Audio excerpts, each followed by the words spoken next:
예, 여러분, 각 가정에서 지금 예배를 드리고 계시리라 생각됩니다. 여러분, 이 시간 우리가 가정에서 예배드리지만 여러분의 그 한번 함성을 좀 질렀으면 좋겠어요. 그래서 할렐루야로 해서 할렐루야 한번 좀 부르시면 여기 이제 예배드리는 이곳에서까지 들릴 수 있도록, 또 여러분의 우리 성도들의 이웃과 이웃 가운데서도 그 할렐루야의 소리가 들리는 지금 이 시간 함께 우리가 예배를 드린다라는 여러분 같은 시간에 우리가 있거든요. 그런 의미에서 한번 할렐루야 한번 우리가 함성을 좀 질러 보겠습니다. 자, 시작. 할렐루야. 정말 아쉽습니다. 여러분이 안 계신 곳에서 이렇게 제가 빈 공간을 향해 설교를 한다는 것이 이게 쉬운 일이 아니었구나. 여러분의 얼굴을 보면서 설교를 한다는 것이 이렇게 감사한 일이었구나라는 생각을 해보면서 제 자신도 많이 뉘우치게 되는 그런 부분도 없잖아 있습니다. 지난주 저희가 전교인 캠페인을 시작하면서 기도란 하나님과 대화와 만남의 그 두 가지 그 단어를 여러분에게 소개를 해드렸죠. 그래서 대화와 만남은 계속 이어지고 있다. 그게 기도라고 얘기했습니다.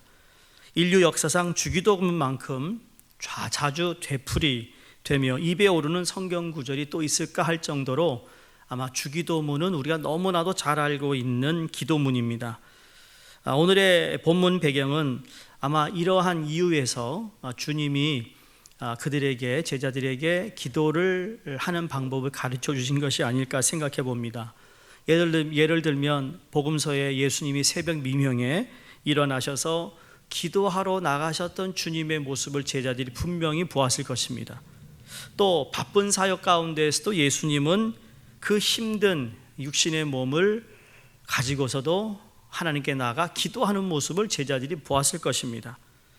또 예수님께서 제자들을 둘씩 짝을 지어서 이 전도로 나갈 때 그 귀신 들린 자를 쫓아내지 못하여 쩔쩔매고 있는 제자들의 모습을 주님이 보시고 제자들이 주님께 요청합니다. 주님께서 도와달라. 그래서 주님이 쉽게 그 귀신 들린 그 귀신을 쫓아내셨죠. 그때 제자들이 물었습니다. 도대체 왜 우리는 귀신을 쫓아내지 못했습니까? 라는 질문에 주님이 아주 명확하고 분명한 답을 주셨습니다. 그때 너희가 기도하지 않았기 때문이다 라고 말합니다. 그 후에 제자들이 주님께 기도를 가르쳐달라는 그러한 요청을 하면서 오늘 본문 말씀이 바로 그 내용입니다. 그런데 우리가 하나 물어야 할 질문이 있습니다. 예수님의 제자들이 정말 기도할 줄을 몰랐을까요? 우리가 캠페인을 시작하면서 우리가 기도를 배우자라는 그 주제가 여러분 우리가 정말 기도를 하지 않았고 기도할 줄 몰라서였을까요? 그렇지 않다고 생각합니다. 그들은 분명히 제자들이 예루살렘 성전에 들어가 하나님께 기도를 했었던 사람이고요. 또 뿐만 아니라 본능적인 기도를 했을 것이고 때로는 간청하는 기도를 했을 것이고 또 종교적인 그 기도문을 읽으면서 기도도 드렸을 것입니다.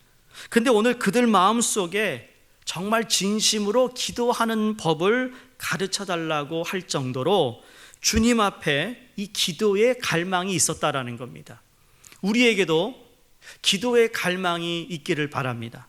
그 기도의 갈망 때문에 내가 정말 주님 앞에 나도 기도를 좀 제대로 해봐야겠다.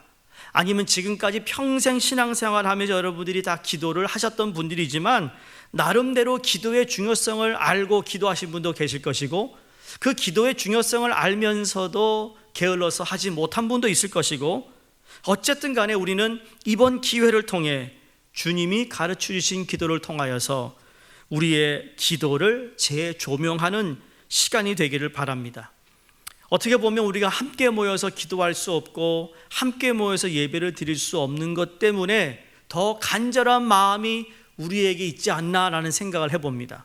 그래서 예배에 대한 간절함, 또 함께 우리가 목장에서 기도하고 누군가의 기도를 받고 했던 그러한 것이 이제는 내가 기도를 할 수 있는 좋은 기회가 우리에게 주어졌다고 생각하면 이것 또한 감사한 일이라고 생각됩니다.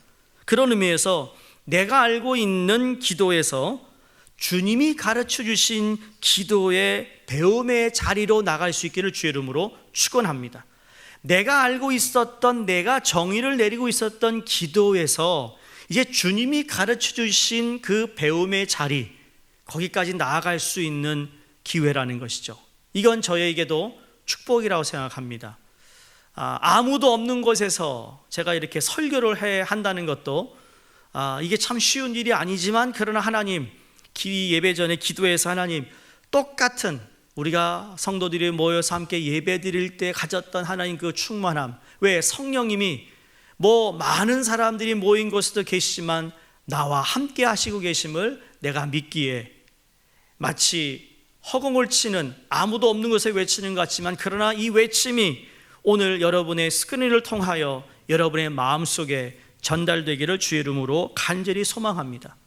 자, 오늘 주의 가르치신 기도를 시작하기 전에 주님이 우리에게 이렇게 주기도문을, 서론을 이렇게 얘기하십니다. 그러므로 너희는 이렇게 기도하라. 하늘에 계신 우리 아버지여 라고 시작이 됩니다. 자, 주기도문의 기도의 내용이 7가지가 있는데요, 7가지를 시작하기 전에 주님께서 하신 말씀이 그러므로 너희는 이렇게 기도하라. 하늘에 계신 우리 아버지여 그랬습니다. 이 말은 주기도문은 먼저 기도의 대상이 누구인가를 가르쳐주고 있습니다. 그게 하늘에 계신 우리 아버지라고 말하고 있습니다. 기도의 대상에 대한 고백은 기도의 자세와 내용과 또 기도하는 자의 존재까지도 함께 결정해주고 있다는 사실입니다. 그러니까 기도의 대상을 아버지라고 하였으니 당연히 하늘 아버지께 기도하는 자는 누구죠? 바로 그분의 자녀가 된다는 것이죠. 자녀된 자의 신분과 존재가 분명하다는 것이 여기에 밝혀지고 있습니다.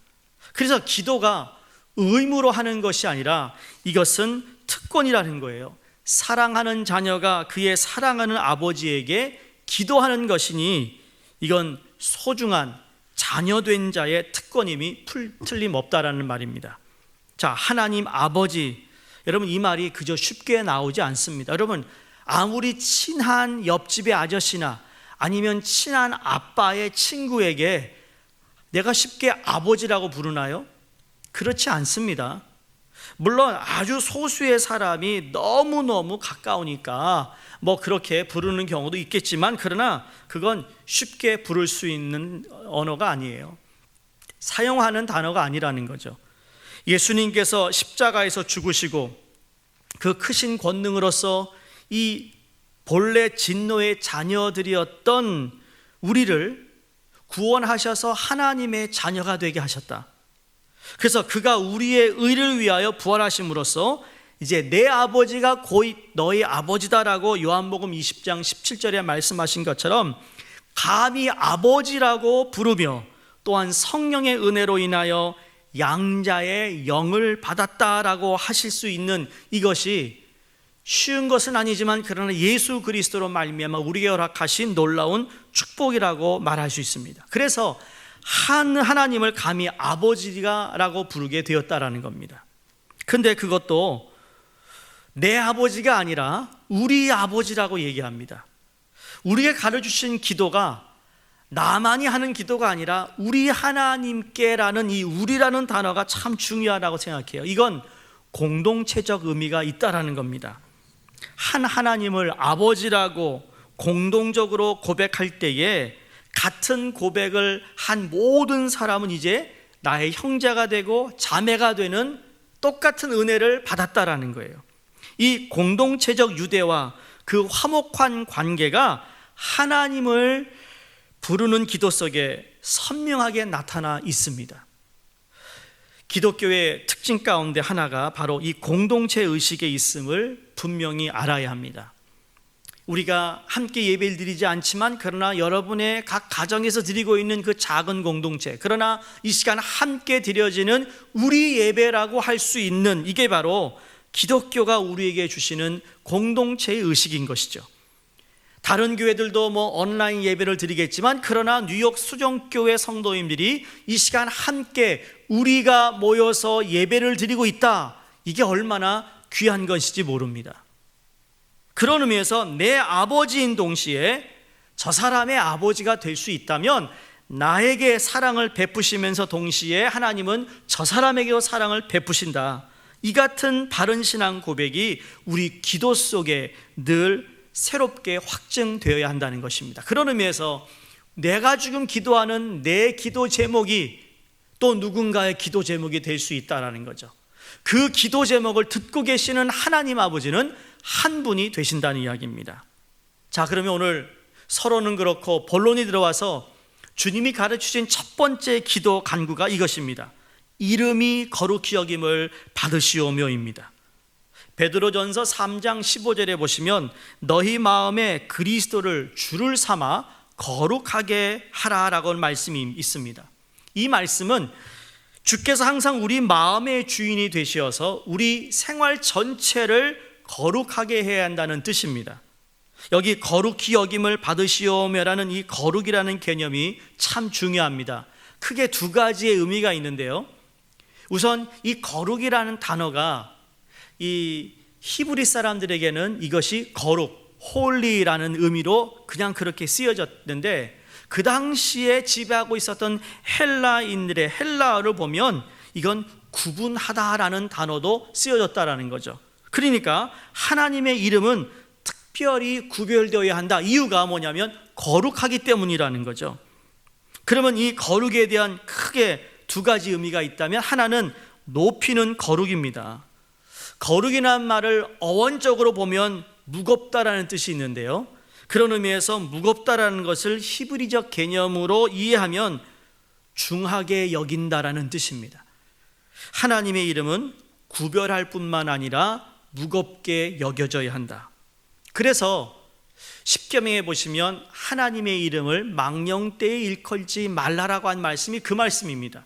하나님의 이름을 함부로 부르거나 함부로 소홀히 해서는 안 된다는 거죠. 그래서 지금도 유태인들은 하나님 할 때 우리가 God를 쓰지만 God의 그 알파벳 O를 빼고 G 그 다음에 밑줄 긋고 D라고 이렇게 씁니다. 왜? 하나님의 이름이 그만큼 거룩하고 구별된 이름이기 때문에 그렇다라는 거예요.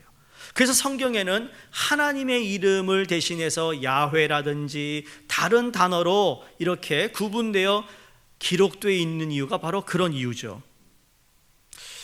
이런 생각을 해봤습니다.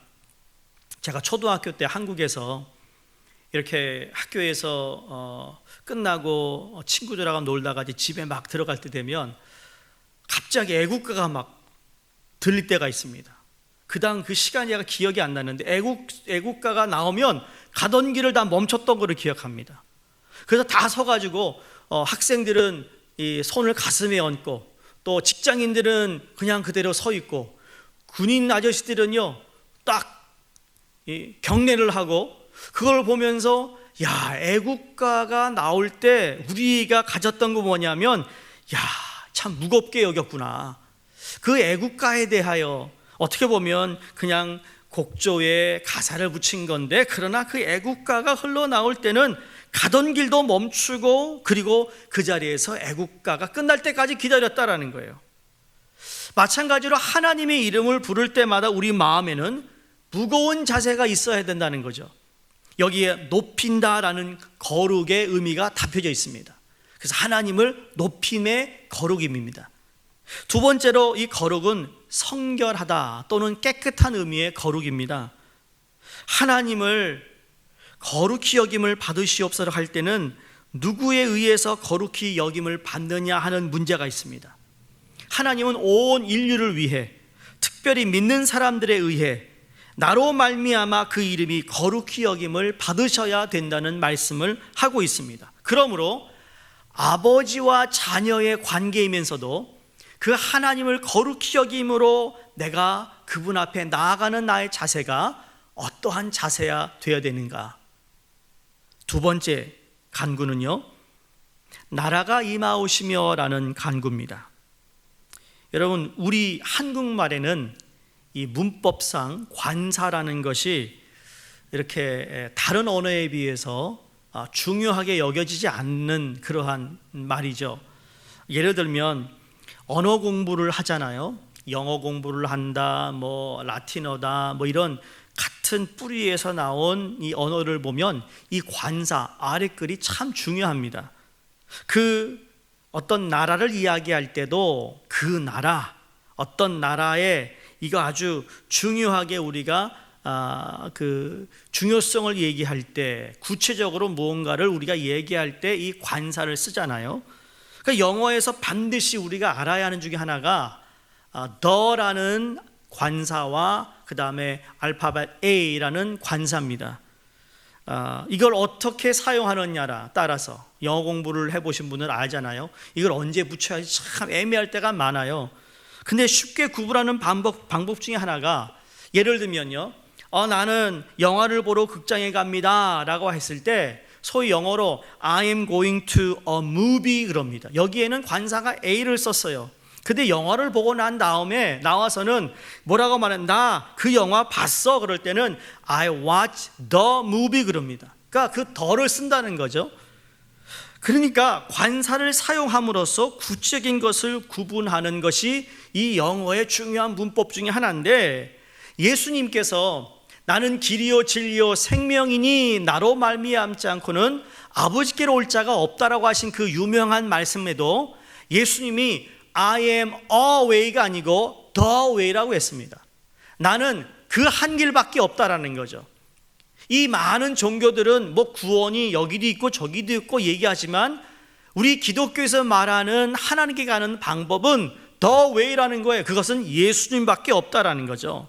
그런 의미에서 여기 나라가 임하오시며 라는 이 본문에서 여기에 그의 나라 또는 당신의 나라가 임하옵시며 라는 그 말이 참 영어로 볼 때 더 우리에게 와 닿습니다. 우리말의 번역에는 관사가 빠져서 그것에 대한 어떤 마음에 와 닿는 것이 덜할 수 있는데, 영어를 보면 The Kingdom Come입니다. Kingdom Come. 누구의 나라인지 명확하게 알려주고 있다라는 거죠.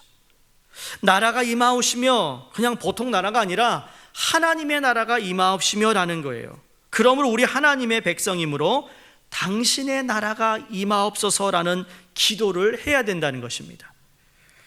저희가 보편적으로 사용하는 이 하나님의 나라, 또 우리가 쓰는 단어 가운데 천국이라는 단어들이 있잖아요. 이 복음서에 보면 마태복음은 하늘나라를 많이 강조했습니다. 주로 우리 마태복음 보시면 이 천국이나 하늘나라를 우리가 묘사할 때 마태는 하늘나라를 얘기했습니다. 근데 마가와 누가는 하나님의 나라로 기록했습니다. 근데 요한복음에 가면 영생이라는 것으로 이렇게 바꾸어서 단어를 사용합니다. 그 이유가 뭐냐면 대상이 누구인가에 따라서 때로는 천국, 하늘나라, 하나님의 나라, 영생 이렇게 단어를 사용했다는 것을 우리가 볼 수 있습니다. 물론 여기에는 신학적으로 중요한 의미가 있기 때문에 뭐 깊게 설명은 드리지 않겠지만, 단지 지금 문제되는 것은 왜 여기서는 하나님의 나라이고 저기서는 하늘나라인가라는 것입니다. 그건 대상의 문제이기 때문입니다. 여러분, 말이나 글은 언제나 대상이 누구냐를 생각해서 말하고 쓰게 되어 있습니다. 그러므로 똑같은 단어라도 대상에 따라 이렇게 말하고 저렇게도 말하는 것이죠. 사중복음이 기록될 때 대상이 달랐다는 것을 의미합니다. 그러나 성경이 말하는 이 천국의 공통점에 관해서 마태복음이나 마가복음이나 누가복음이나 요한복음이나 한 가지 공통점은 뭔가, 하나님의 나라는 하나님이 다스리는 세계를 뜻하고 있다는 겁니다. 다시 말하면 하나님의 주권을 이야기하고 있어요. 소위 영어로 sovereignty of God입니다. 하나님의 주권이 행사되는 시간, 하나님의 주권이 행사되는 인격, 하나님의 주권이 행사되는 공간, 이게 바로 하나님의 나라라는 거죠. 그래서 하나님의 나라가 임하옵시며 라고 할 때, 기도할 때는 그것이 뭐냐면 하나님의 나라가 그냥 줄을 그어놓고 여기까지 하나님의 나라가 아니라 하나님의 주권이 행사되는 곳이면 모두가 하나님의 나라인 것이죠. 그런 의미에서 여러분은 개인의, 가정의, 우리 교회 공동체의, 전 세계의, 우주 만물의 주인이 되시는 그 하나님의 나라가 임하도록 기도해야 된다는 것입니다. 지금 너무 불안해하고 공포감에 쌓여 사람들이 사재기를 하고, 그리고 매일매일 우리가 듣는 이야기며 보도되는 기사를 보면 정말 웃음보다는 더 마음을 위축하고 있는 이 가운데 하나님의 나라가 여러분의 삶 가운데 임하시기를 주의 이름으로 축원합니다. 그래서 그분의 주권이 임하는 곳마다 하나님께서 책임져 주시는 놀라운 축복을, 이 특별히 어려운 상황 가운데 우리가 더 현실에 부딪히는 삶 가운데서 주님의 나라가 임하옵소서라는 간절한 기도가 있기를 주의 이름으로 부탁드립니다. 세 번째 간구의 기도는 이제 뜻이 하늘에서 이루어진 것 같이 땅에서도 이루어지다 그랬습니다. 여기 그의 뜻이 땅에 이루어지다라는 말은요, 자원적이면서 선교적인 의미를 가지고 있어요. 다시 말해 강압적으로 이루어지는 것이 아니라는 겁니다. 우리가 그 뜻을 받아서 지키게 해달라는 뜻입니다. 보세요, 뜻이 하늘에서 이루어진 것 같이 하나님의 하늘나라에서 뜻이 이루어진 것이 있지 않습니까? 그것이 이 땅에서도 이루어지기를 원합니다라는 그런 마음이라는 거죠. 온 세계 사람들이 즐거운 마음으로 이 뜻을 지키도록 원한다라는 거예요. 그래서 이 뜻을 지킨다는 것이 중요한 것인데, 여러분, 나라는 주권을 의미한다면 뜻이란 나라의 법을 의미합니다. 이게 하나님의 뜻이에요. 그러면 그게 하나님의 마음이고 그 마음이 말씀으로, 법으로 우리에게 전달되지 않았습니까? 우리가 읽는 성경의 말씀이 하나님의 마음인 거예요. 하늘나라에서 하나님이 이걸 원하고 계시는데 그걸 말씀을 통해 또 하나님께서 우리에게 주시고 있는 그분의 마음이에요. 법인 것이죠. 우리가 살고 있는 이 국가도 민주주의, 민주국가에 삽니다. 민주화라고 말합니다. 근데 국민의 의사가 곧 법이어야 한다는 말도 있습니다. 다시 말해 법은 국민의 의사가 종합되어야 하고 국민의 의사가 실현되어야 합니다. 근데 사실 그것만이 능한 것은 아니죠. 극단적인 이야기지만 10사람 중에 9사람이 못된 일을 하자고 동의했다고 해서 그 나쁜 일을 여러분이 해야겠습니까? 민주주의의 최선이라고 생각해서는 안 된다는 것이죠. 민주주의는 하나의 방법이지 목적은 아닌 것이에요. 물론 진리도 아닙니다. 원래 악한 사람만 모아놓고 민주주의 하자면 악한 법 외에 무엇이 나오겠습니까? 도둑들을 모아놓고 민주주의 하자 그러면 여러분, 도둑질 외에 무슨 다른 것이 나올 수 있겠느냐라는 말입니다. 민주주의보다 더 중요한 것이 진리인데 100명 가운데 99명이 동의해도 틀린 것은 틀린 것이고 한 사람이 주장해도 옳은 것은 옳은 것이라는 거죠. 그게 하나님의 뜻이 이루어질 때, 그렇죠? 이루어진 것처럼 땅에서 이루어진다. 성경에 보면 이러한 예가 참 많습니다. 소돔과 고모라를 멸망시키기 전에 의인을 찾았습니다. 노아의 홍수 때도 하나님이 그 모든 사람들이 다 하나님의 말씀을 순종하지 않고 지키지 않는 가운데 의인 한 가정을 통하여, 한 사람을 통해 하나님이 구원하셨어요. 이게 진리라는 거예요. 이 땅이 아무리 험악해도 그러나 하나님의 뜻이 이루어지기를 간구하고 기도하고 기다리고 인내하는 그 한 사람을 통하여, 한 가정을 통하여, 그 공동체를 통하여 하나님의 뜻은 이루어진다는 사실입니다. 그런 의미에서 우리가 명심할 것, 알아야 할 것은, 여러분, 하나님의 뜻과 우리의 뜻은 반드시 같지 않습니다. 나의 생각으로는 이것이 좋아 보이는데 하나님은 그것을 좋다고 얘기하지 않을 수 있다는 거죠. 그럼에도 우리는 나의 뜻을 고집하려는 경향이 있는데 이제 내 고집을 내려놓고 하나님의 뜻이 하늘에서 이루어진 것 같이 땅에서도 이루어지게 하소서라는 마음으로 여러분, 우리의 것을 내려놓기를 바랍니다.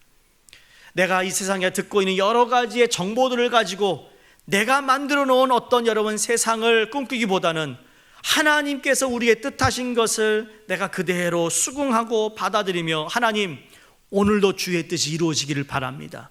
하나님 이 국가에, 이 나라에, 우리 조국에 하나님 주의 뜻이 이루어지기를 바랍니다라는 간절한 마음이 우리에게 있기를 바랍니다.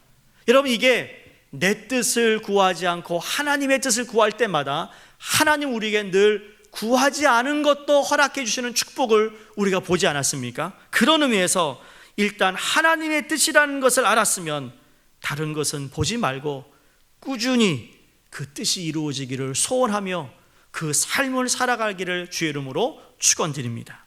네 번째 간구는요, 오늘날 우리에게 일용할 양식을 주시옵고입니다. 저는 이 부분이 참 항상 마음에 이게 더 와 닿는 부분이 있어요. 왜냐하면 이 성경을 읽다 보면 하나님은 절대로 뭐 추상적이거나 피상적이거나 아니면 무슨 하나님은 영이시지만 너무 영적으로만 성경은 얘기하지 않습니다.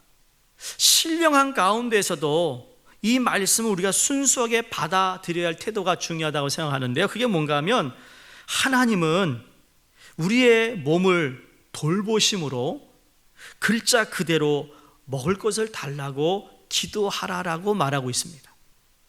자, 먹을 것을 구한다. 예수님이 그랬어요. 너희가 무엇을 먹을까, 무엇을 입을까 염려하지 말라고 그랬지만, 그러나 그것은 우리의 모든 최우선 순위가 먹는 것이고 입는 것에 거기에 우리가 올인하니까 그 말씀하신 것이에요. 그래서 주님은 먼저 그 나라와 그 일을 구하라, 그리면 이 모든 걸 너에게 더하시라 하신 말씀도 기억하시지 않습니까? 하나님이 우리에게 필요한 것을 제쳐놓고 무조건 하나님이라는 말씀이 아니라는 거예요. 우리에게 일용할 양식이 필요하다는 것을 그 누구보다도 알고 계시다라는 겁니다. 그런 의미에서 이건 얼마나 좋은 기도인지 모릅니다. 이방인들이 구하는 것과 다른 것이죠. 그들이 구하는 내용은 대개가 이상학적이고 추상적인 것, 이런 것들에만 귀하게 여깁니다만 성경은 물질적이고 대단히 현실적인 것입니다. 오늘 여러분에게 필요한 것이 무엇이 주님이 알고 계시다라는 거예요. 오늘 내가 일을 하지 못하면, 이번 주에 일 나가지 못하면 그 다음에 어떤 일들이 벌어질 거에 대해서 나뿐만 아니라 주님이 알고 계시다라는 겁니다. 지금 여러분 가운데 직장 다니시는 시간을 줄인 분도 계실 것이고, 또 여러분이 지금 사업체의 시간 운영을 줄인 분도 계실 것이고, 상황이 다 지금 좋지 않은 가운데 오늘 이 기도는 우리가 꼭 해야 할 기도라는 겁니다. 오늘날 우리에게 양식을 주시옵시고, 그 기독교는 물질을 부정적이거나 신앙과 위배되는 것을 생각하지 않습니다. 물론 정신적인 차원이나 하나님 나라에 속한 것, 즉 신령한 것을 중요시 여깁니다만, 동시에 하나님이 지으신 이 세계와 인간의 육체도 귀하게 여기신다는 겁니다. 그러므로 육신을 위한 양식도 구하라라고 주님은 가르치고 계십니다. 여러분, 탐욕이 아니에요. 내가 일용할 양식이에요. 그 이상의 것을 내가 구한다, 그게 아니라 우리에게 필요한 것. 그러니까 영어로 표현하면 이런 겁니다. Not what I want, but what I need예요. want와 need의 차이라는 거죠. 내가 이것을 얻기 위해 그게 아니라 하나님은 너의 필요를 위해 하나님이 알고 있다라는 겁니다. 그래서 우선 다 먹어야 된다는 거예요. 여러분도 먹어야 되고 저도 먹어야 되고, 병원에 치료하는 것도 결국 직접이나 간접적으로 주사를 맞고 약을 먹어야 되는 것도 또 치료 가운데 한 부분이라는 겁니다. 그런 의미에서 일용할 양식을 위해 기도하라는 배후에는 이 특별한 의미가 있는데 두 가지입니다. 하나는 음식이 많이 장만되어 있으니 구하기만 하면 된다는 거예요. 그거 하나님이 주신다는 말씀입니다. 할렐루야. 중요한 건 여러분이 구해야 된다는 겁니다. 구하는 자에게는 허락이 이미 기다리고 있다라는 겁니다. 기억하세요.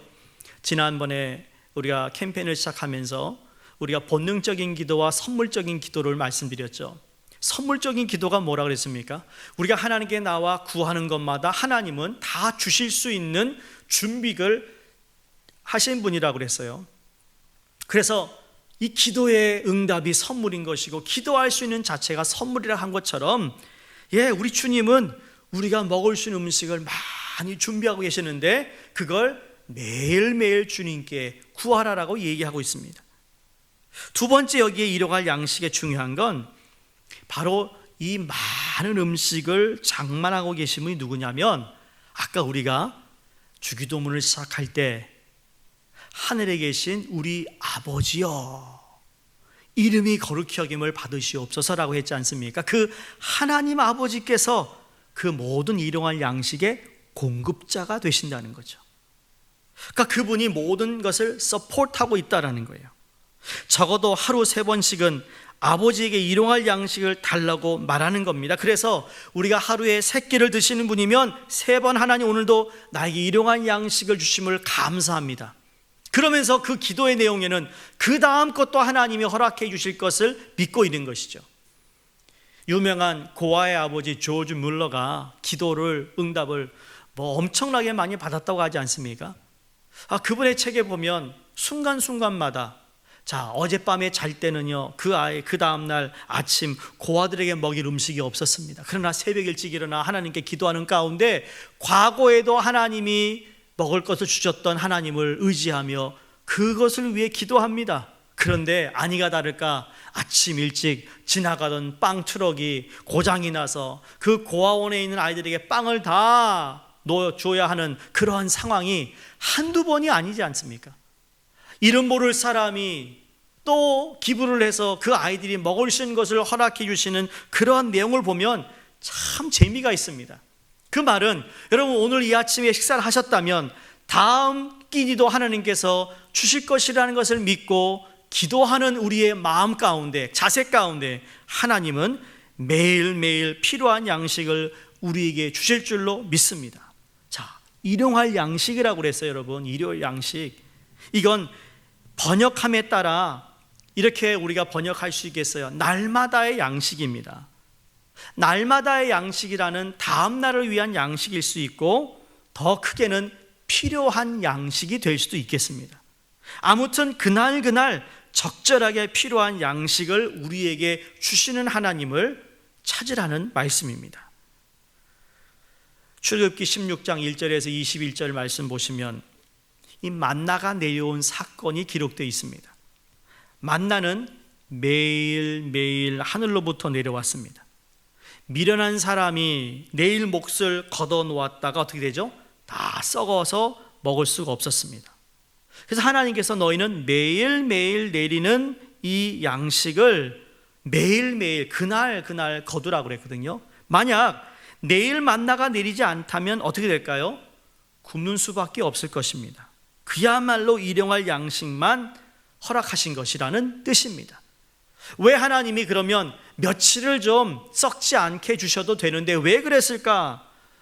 여러 가지 의문이 있고 질문이 있고 답이 좀 있습니다만 여기에 중요한 초점은 뭔가 하면 매일매일 계속 주셔야만 먹고 살 수밖에 없도록 다시 말해 매일 지속적으로 하나님을 의지하게 하신 거라는 거예요. 그래서 우리가 식사를 할 때마다 하나님을 의지하는 겁니다. 필요한 양식을 주시고자 하시는 아버지를 믿고 여러분 오늘도 기도하시기를 주의 이름으로 부탁드립니다. 분명히 매일매일 필요한 양식을 우리에게 주실 것을 믿으시기를 주의 이름으로 축원드립니다. 마지막 5번째, 우리가 우리에게 죄 지은 자를 사하여 준 것 같이 우리 죄를 사하여 주옵시고 라는 말씀입니다.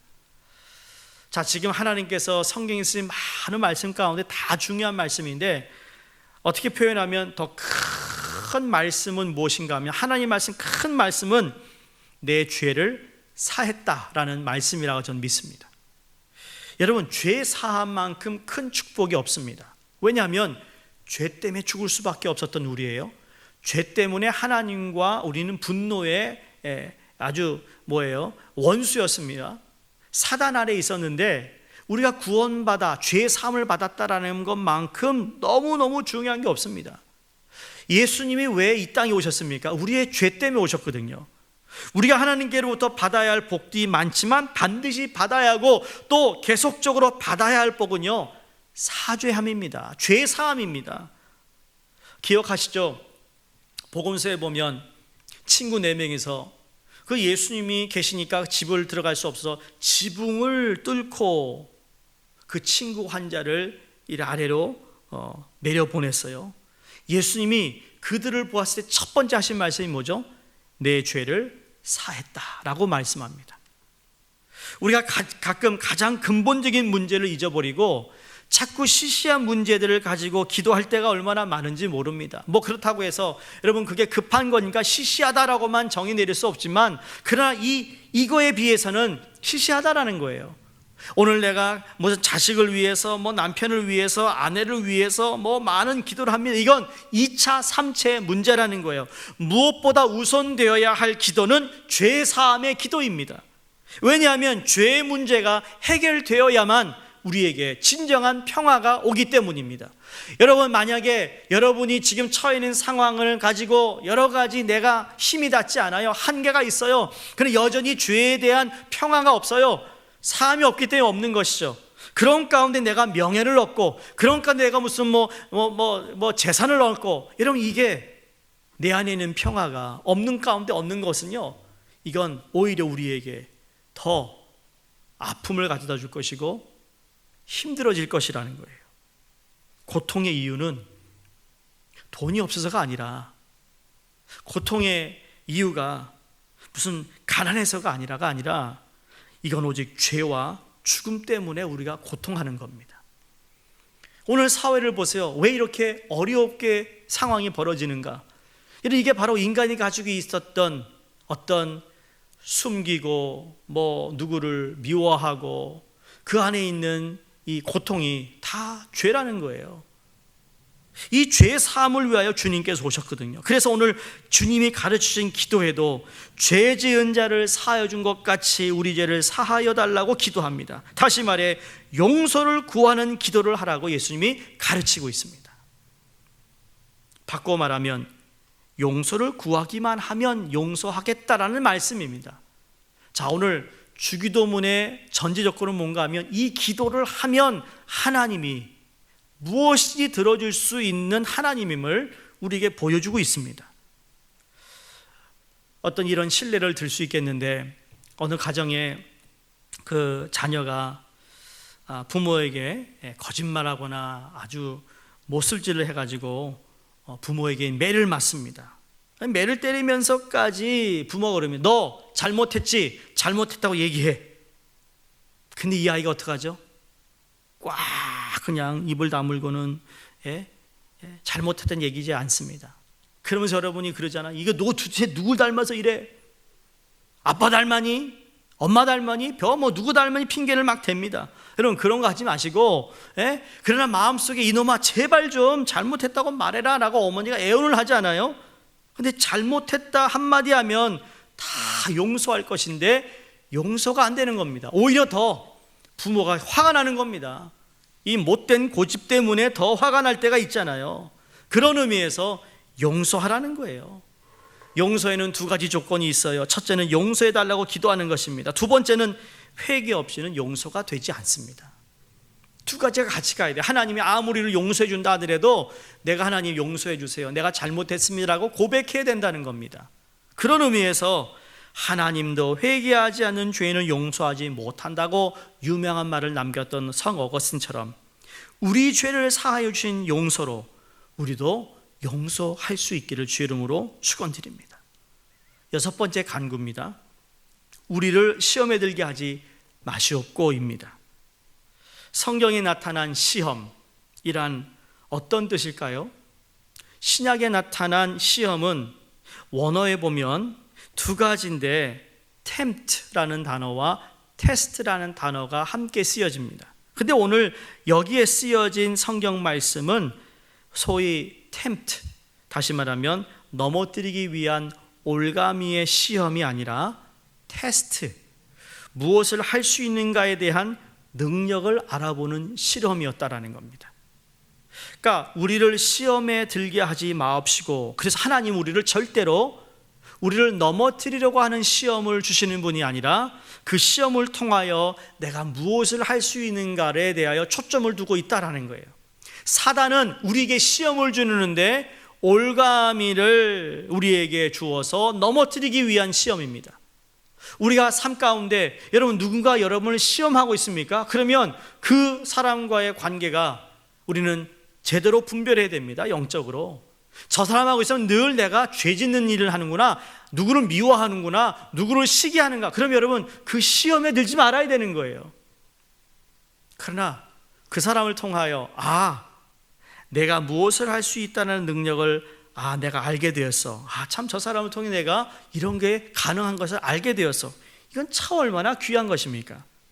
그러니까 성경이 말하는 시험은 우리말로 실험이라고 생각해도 아마 그게 더 원뜻에 가깝지 않을까 생각을 해보는데, 가령 어떤 사람에게 힘이 있나 없나, 어떤 사람이 충성심이 있나 없나를 알아보고 싶다든지, 선한 일에 대한 동기가 무엇인가 하는 것을 알기 위해 한번 그 사람을 흔들어 보는 것이 시험인 것입니다. 그럼 우리가 물건을 살 때도 그 물건이 제대로 기능을 발휘할 것인지 아닌지를 실험해 보는 것이 안전하지 않습니까? 이처럼 사람에게도 한번 시험을 걸어보면 그가 어떤 사람인가를 아는데 퍽 도움이 되는 것입니다. 물론 테스트를 당하는 입장에서는 기분이 좋지 않을 수도 있겠지만 때로는 필요한 때가 있는 겁니다. 어쩌면 오늘같이 오늘 이 살고 있는 삶의 모든 곳에 내일이 불확실하고 이 바이러스 통하여 정말 힘들고 어렵고 고통과 여러 가지를 직면하는 가운데 내 믿음이 하나님 앞에서 어느 정도인가, 여러분 이것도 시험이 될 수 있습니다. 이 시험에 우리가 다 인정받고 다 패스하고 하나님께 감사와 영광을 돌릴 수 있기를 주의 이름으로 축원드립니다. 내가 하나님 앞에 얼마나 진실했던가, 나의 기도가 정말 하나님 앞에서 얼마나 솔직했던가, 내가 주님께 드려지는 예배가 정말 함께 모이니까 그냥 모임의 분위기에 예배드렸던 것인가, 아니면 아무도 없는 가운데서 나는 오늘도 하나님을 예배하고 있는가 물어볼 수 있는 겁니다. 바로 이 테스트를 통해 우리에게 하나님 주시는 중요한 것이 있어요. 왜 하나님이 테스트하실까요? 왜 오늘 우리를 시험에 들게 하지 마옵시고 이 시험을 이기게 되면 무엇이 우리에게 주어집니까? 여러분 시험을 이길 때 우리에게 복이 임합니다. 앞으로 내리실 복을 잘 감당할 자격을 준비시키는 것이라고 저는 생각합니다. 오늘 이것이 다 지나고 나면 그 다음에 누군가가 진짜 하나님을 사랑했다 알 수 있지 않겠어요? 정말 저 사람이 나를 위했구나. 이게 예화가 안 맞을 수 있겠지만 한번 여러분 생각해 보시기 바랍니다. 한국에 이 바이러스가 있어가지고 한국인이요 세계에서 한국 패스포드로 들어갈 수 있는 국가가 거의 다 들어갈 수 있다고 그랬습니다. 비자를 가지고. 제가 오늘 이렇게 스터디했는데 보니까 한국 패스포드로 들어갈 수 있는, 입국할 수 있는 나라가요 아마 세계에서 두 번째로 많이 들어갈 수 있대요. 그런데 이 바이러스 때문에 한국 입국을 막은 나라가 120 국가가 된답니다. 180 몇 개국에서 지금 100이 넘는 국가가 지금 다 입국을 금지시켰습니다. 우리 대한민국이 가깝게 있는 나라들은 다 문을 닫았습니다. 그런데 아세요? 미국은 여전히 열어놓았다라는 거예요. 그때는 어려울 때는 다 좋을 때는 다 서로 교통하고 서로 얘기했는데 어려운 일이 생기니까 다 문을 닫아버렸는데 여전히, 그럼 미국은 문을 열어놨다라는 거예요. 그 감사한 거 아니겠어요? 우리 이민 동포들이 한국 들어갔다가 학생들이 들어갔다가 여러분 만약에 미국에서 문을 다 닫아버렸다면 들어올 수 없는 거잖아요. 그걸 통해 고통이다, 어려움이다, 시험을 통하여 진짜 내 친구가 누군지 아는 거죠. 정말 나를 위하는 사람이 누군가를 아는 것처럼 우리의 신앙에도 이런 상황 속에서 꿋꿋이 하나님을 바라보고 기도하고 주님을 찾는 사람이 진짜일 수 있다라는 겁니다. 바라기는 여러분이 그 진짜 신앙인들이 되시기를 주의 이름으로 축원드립니다. 마지막 7번째 기도입니다. 악에서 구하옵소서라는 기도입니다. 실상 이 기도가 가장 실제적이며 최종적인 기도인 것을 분명히 알아야 되는데요, 6번째 기도했던 시험에 들지 말게 하옵시고, 이것은 소극적인 기도라면 좀 더 적극적인 기도에서 7번째인 다만 악에서 구하옵소서라는 것이 적극적인 기도입니다. 왜? 이것은 구원을 요청하는 기도입니다. 빌립보서 2장 12절에 너희 구원을 이루라 라는 말씀이 나옵니다. 여기서 구원이라는 것은 물론 종말론적 의미가 있습니다. 최종적으로 하나님의 나라로 들어가는 구원을 뜻하며, 그 언젠가 우리가 세상을 떠날 때 마지막 숨을 몰아쉴 때 우리가 드릴 임종 기도의 끝 부분이 될 것입니다. 나를 구원하소, 이것은 가장 무겁고 실제적인 기도가 될 것인데, 그러나 구원은 이 헬라어 자체가 표현해 주듯이 현재, 과거, 그리고 미래로 구분해서 생각돼야 합니다. 자, 구원이라는 건 2000년 전 과거에 예수 그리스도의 십자가로 말미암아 우리가 이미 구원을 받았어요. 또 앞에 있는 미래적으로 볼 때 종말정적으로 우리는 구원받은 백성으로 다 구원받아 하늘나라에 갈 사람들입니다. 그러나 문제는 지금 현재라는 거예요. 과거 주님께서 십자가에서 다 죄를 사하시고 구원해 주셨고, 구원받은 백성이 우리가 이 세상을 떠날 때 하늘나라로 갈 것인데, 그러면 그 중간에 지금 오늘 여러분과 제가 살고 있는 오늘을 이야기할 때 이 현재적인 구원도 반드시 있어야 된다는 이야기예요. 그래서 헬라어의 현재사는 반복적인 의미를 가지고 있는데, 매일매일 사건마다에서 구원을 받아야 된다는 겁니다. 여러분, 오늘도 예수 그리스도의 은혜로 구원받은 자들이지만 오늘 순간순간 매일매일 삶을 통하여 하나님의 그 구원의 능력이 우리 가운데도 역사하고 있어야 된다는 사실입니다. 그리고 그렇게 역사하시는 하나님을 믿을 때 우리는 오늘도 구원받는 자녀로서의 삶을 이어갈 수 있다는 겁니다. 사랑하는 성도님들, 우리는 구원받은 하나님의 백성들입니다. 구원받은 백성들이 오늘 주님께서 가르쳐 주신 이 7가지의 기도 제목을 매일 여러분이 되풀이하여 기도할 수만 있다면, 여러분 그 외에 어떤 것도 구하지 않아도 하나님은 구하지 않은 것도 주시는, 더하여 주시는 하나님을 경험할 수 있기를 주의 이름으로 축원드립니다. 말씀을 마무리하면서 오늘 결론이 이거예요. 자, 하늘에 계신 우리 아버지, 이름이 거룩히 여김을 받으시오며 라고 시작했던 기도가 다시 그 하나님의 대상을 다시 한번 우리에게 기억하게 하십니다. 그 하나님 아버지는 어떻게 해요?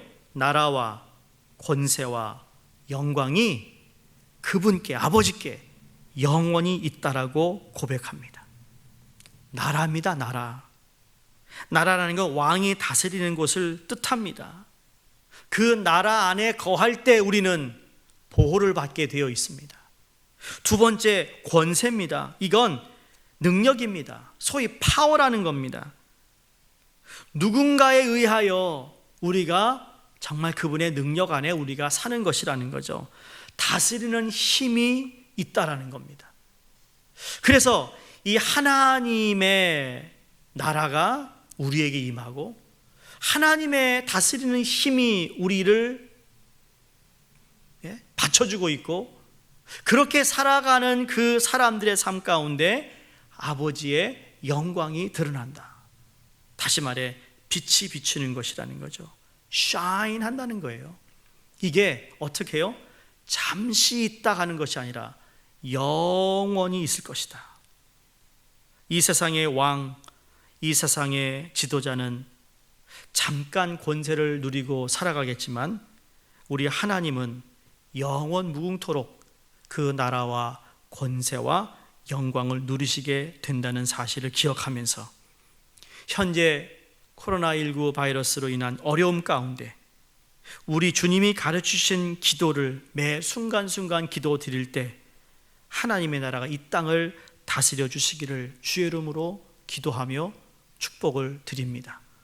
지난주에 말씀드렸는데 아마 여러분이 못 들은 분도 계셔서 다시 말씀드립니다. 여러분, 우리가 이 코로나19 바이러스를 우리가 주의할 때 제일 먼저 얘기가 손을 잘 씻으라는 얘기를 합니다. 손을 잘 씻어야 된다. 손을 씻는데 얼마나 시간이 걸리느냐, 소요되느냐 알아봤더니 미국에서는 20초 손 씻으라고 하죠. 한국은 30초 손을 씻으라고 했습니다. 그 왜 미국은 20초인데 한국은 30초인가 했더니 미국은 비누를 묻혀서 문지르는 것을 20초, 한국은 그래서 물로 씻어내는 것까지 30초. 어쨌든 20초가 되서 30초가 되었든 간에 여러분 20초, 30초 하는 손 씻을 때 주기도문을 외우시기 바랍니다. 그러면 이 주기도문을 외움을 통하여 여러분이 손을 씻을 때마다 오늘 우리에게 가르쳐주신 주님의 기도의 의미를 다시 되새기면서 하나님의 뜻, 하나님의 나라, 하나님의 자녀로서 우리를 지키시고 보호하시고 용서하시고 우리를 그 영원한 나라까지 우리에게 함께 하시는 그 하나님의 놀라운 축복이 이런 매일매일 순간순간마다 우리에게 있기를 주의 이름으로 축원드립니다. 기도하겠습니다.